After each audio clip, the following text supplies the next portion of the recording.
E aí, moçada, beleza? Sou Giovanni aqui para dar sequência então ao nosso estudo. E hoje falando de sistema endócrino. A gente vai ter uma visão geral do sistema endócrino para que nas próximas aulas a gente possa aprofundar. Então são aulas aí que elas não são muito demoradas, né, para que você possa de repente ter um conceito por aula, um pouquinho de exercício ali, né? Você possa e lembre, né, você possa aprofundar no seu material também, isso é importante. Você usar o seu material didático, né, o nosso material didático aí é bem importante, ele é rico de informações também para vocês. Então não esqueça de fazer uma leitura dos textos complementares, de fazer os exercícios aí do nosso material também, combinado? Vamos lá então, dando sequência aos sistemas de controle, falando aqui do sistema endócrino, tendo uma visão geral desse sistema. Com relação ao sistema endócrino, vamos entender, gente. Endo quer dizer dentro, né? Crina quer dizer o quê? Secreção. Então, quando você fala sistema endócrino, né? Vamos escrever aqui, ó. Sistema endócrino. Quando a gente fala de sistema endócrino, crina quer dizer o quê? Quer dizer secreção. Secreção. Certo? E esse sistema endócrino, nós vamos falar do quê? Nós vamos falar de glândulas, né? Então, envolve aqui o quê? Uma parte de glândulas. E essas glândulas, o que elas liberam? Essas glândulas, elas liberam hormônios, né? Então elas vão liberar o quê? Elas liberam hormônios. Glândulas liberam hormônios. E esses hormônios, eles vão atuar onde? Eles vão atuar nas células. E eles vão ter uma resposta, né? Você viu na aula anterior que o fato da gente liberar adrenalina, noradrenalina, prepara o nosso corpo para a luta ou fuga. O fato de eu liberar acetilcolina, ele traz o que? O meu corpo para uma normalidade, né? Diminuindo o batimento cardíaco, o fechamento da pupila, né? A contração da pupila, diminuindo ali a dilatação dos brônquios, certo? Então, esses hormônios, essas substâncias, elas têm uma ação, né?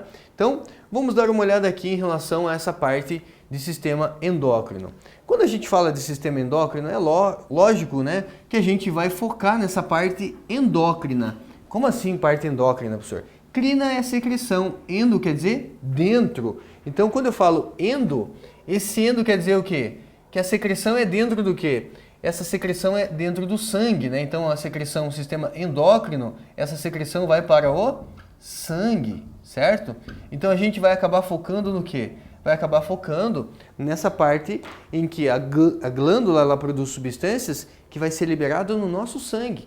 E aí você sabe que o sangue está circulando por todo o seu corpo, distribuindo essas substâncias. Beleza? Então, glândulas endócrinas. Nós temos uma glândula que fica na base do nosso cérebro.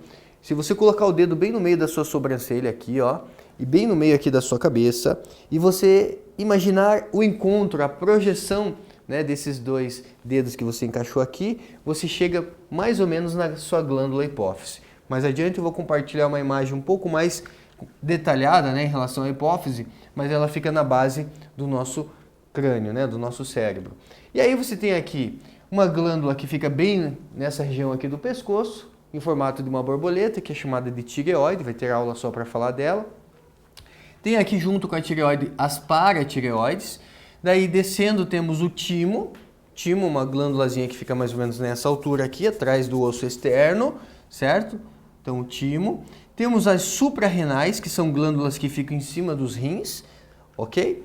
Essas glândulas são glândulas endócrinas. Uma glândula endócrina, então, é uma glândula que secreta substâncias no sangue. Mas tem glândulas, gente, que elas são glândulas mistas. O que é uma glândula mista, professor? Glândula mista é uma glândula que ela pode secretar no sangue alguma substância, mas ela também pode secretar em cavidades ou para fora do corpo, né? Então, por exemplo, nós temos aqui como glândula mista, só para você traduzir, tá, gente? Eu não gosto que vocês decorem esses nomes, então vamos traduzir. Crina é secreção. Anfi quer dizer duplo, né? Ou seja, duplo o quê? Dupla secreção. Essas glândulas, elas têm duplo comportamento. Uma delas é o pâncreas. O pâncreas, ele produz a insulina, que é um hormônio proteico, produz o glucagon, que são dois hormônios importantes para controlar a taxa de açúcar no seu sangue.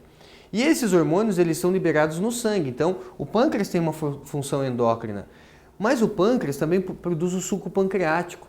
E o suco pancreático ele não vai para o sangue, ele vai ser liberado lá no intestino delgado, lá no duodeno. Então ele vai para uma cavidade, ele vai para um canal, certo? Então como ele não vai para o sangue, a gente diz que o pâncreas nesse momento está com uma função exócrina. Então, como ele tem duas funções, dupla secreção, endócrina e exócrina, a gente chama de glândula mista ou glândula anfícrina.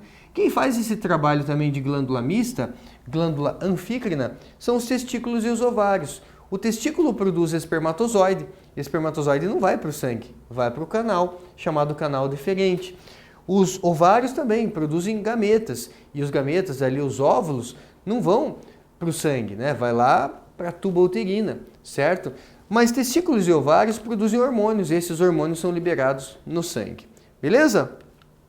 Vamos dar uma olhada aqui com mais detalhes em relação à hipófise. A hipófise, então, é uma glândulazinha que tem mais ou menos o tamanho de uma ervilha. Só para você entender, é uma glândulazinha bem pequenininha.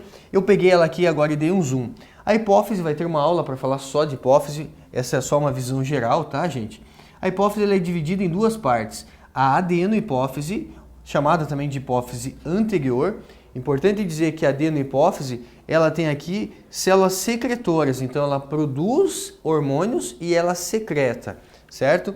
E tem a neurohipófise, chamada de hipófise posterior. Por que é chamada de hipófise anterior e hipófise posterior? Porque imagina que eu estou olhando para lá, ó. Então, como eu estou olhando para lá, a minha hipófise ela tem uma parte anterior, que é a adenohipófise, e ela tem uma parte posterior, que é a neurohipófise. Então ela é dividida em duas partezinhas. E a neurohipófise, ela não produz hormônios. Quem produz é o hipotálamo.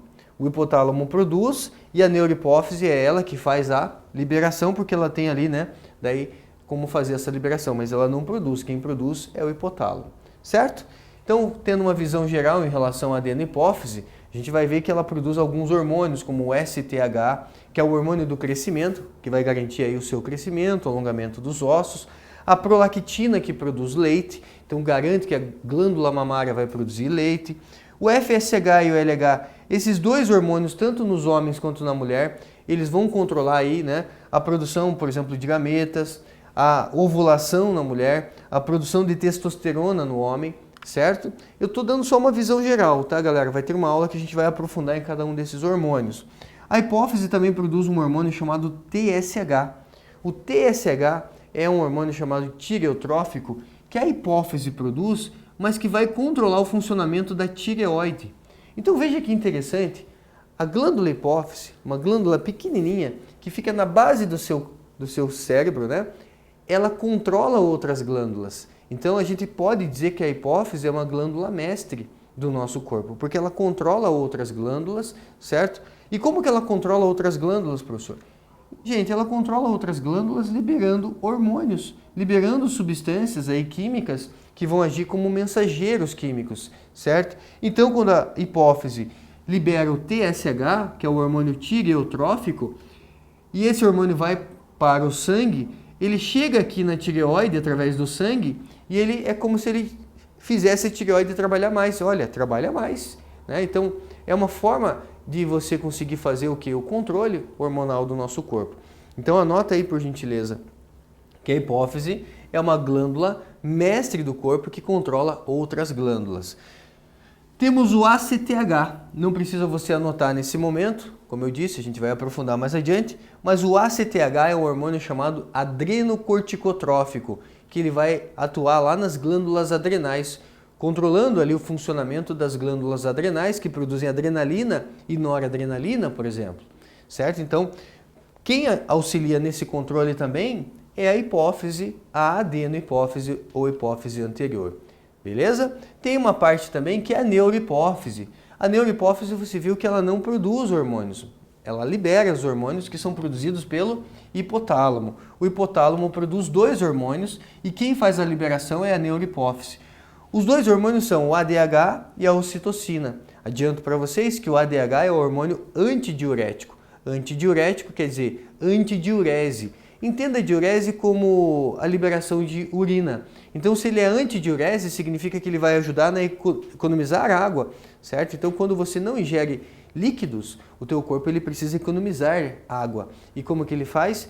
o hipotálamo produz o ADH, que vai ser liberado pela neurohipófise, que vai agir lá nos seus rins, reabsorvendo o máximo possível que ele possa de água, para que você, né, economize água. Então, quando você não ingere muito líquido, a sua urina sai de uma cor mais forte, um cheiro mais forte, porque o seu corpo está economizando água. Quando você ingere muito líquido, o que acontece? A sua urina sai mais clarinha, significa que nesse momento a neurohipófise não vai estar liberando ADH, você pode liberar uma urina em maior quantidade. E temos a ocitocina. A ocitocina, a gente vai ver que ela tem aí funções importantes, como por exemplo, a liberação do leite. A prolactina auxilia na produção do leite, enquanto a ocitocina auxilia na ejeção, na liberação do leite, certo?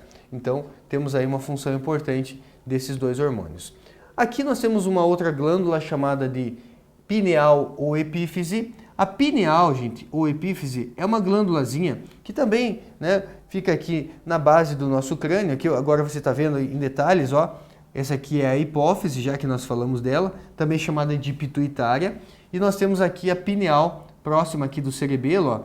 Nós temos a pineal. A pineal ou epífise, cuidado para não confundir com a hipófise, é uma glândulazinha também endócrina que produz um hormônio chamado melatonina, que controla o seu ciclo circadiano. O que é o ciclo circadiano, professor? Regula o seu sono, regula o que, né, você entende como dia e noite. Então, para você ter uma noite bem dormida, que você possa relaxar, que você possa acordar e dizer assim, puxa vida, eu descansei, né?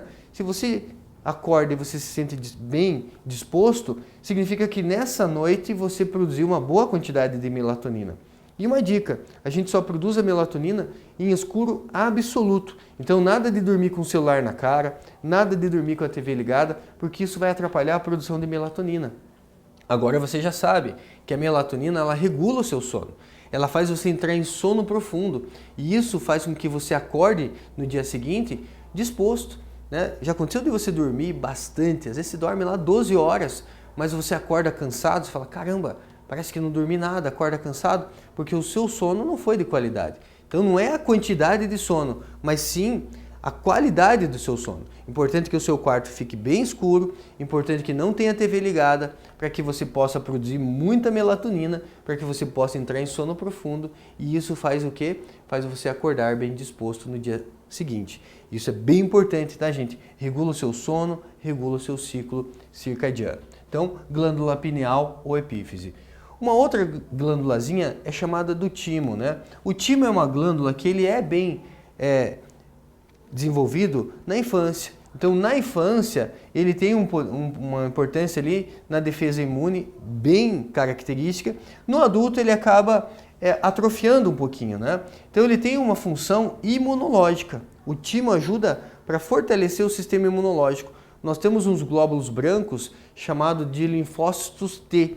E o linfócito T tem esse nome, sabe por quê? Porque ele sofre maturação no timo. É no timo, quando ele passa pelo timo, que esses glóbulos brancos chamados de linfócitos T, eles ganham função, certo? Então, timo tem uma função imune. No adulto ele acaba atrofiando um pouquinho, mas tem aí uma importância principalmente na infância. Legal? Vamos dar uma fixada então no nosso conteúdo, gente?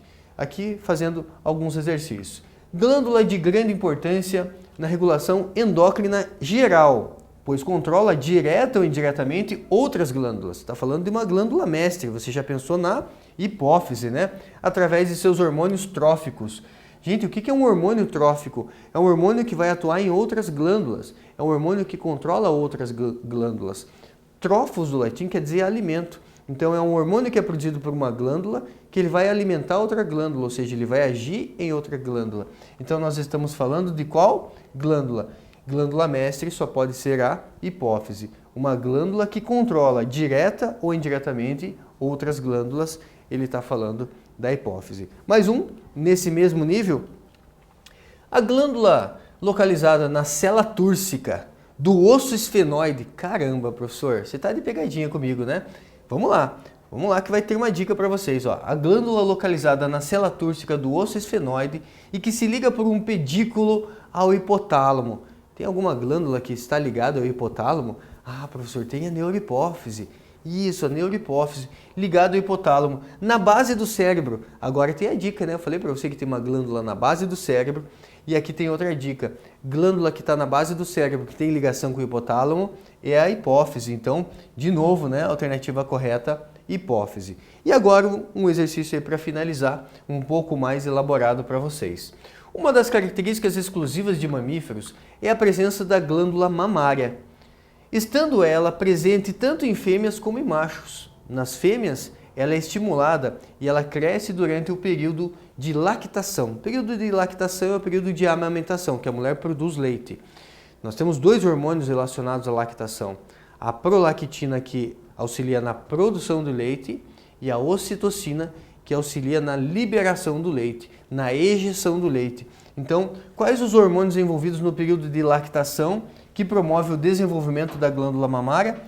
Nós temos a prolactina, que auxilia na produção do leite. Pense assim, ó, prolactina está falando de produção e ocitocina está falando da ejeção, da liberação do leite. Então, a alternativa correta, letra E, certo? Uma coisa é ter leite na torneira, outra coisa é abrir a torneira. Então, ter leite na torneira, né, vamos pensar numa torneira, ter água na torneira é uma coisa. Né? Então, ter leite auxiliado pela prolactina. Liberar esse leite, abrir a torneira, né, ou ejetar esse leite, daí é pela ocitocina. Legal, gente? Fechamos assim, então, uma aula de visão geral do sistema endócrino. Até as próximas aulas que a gente vai acabar aprofundando um pouquinho mais. Tchau, tchau.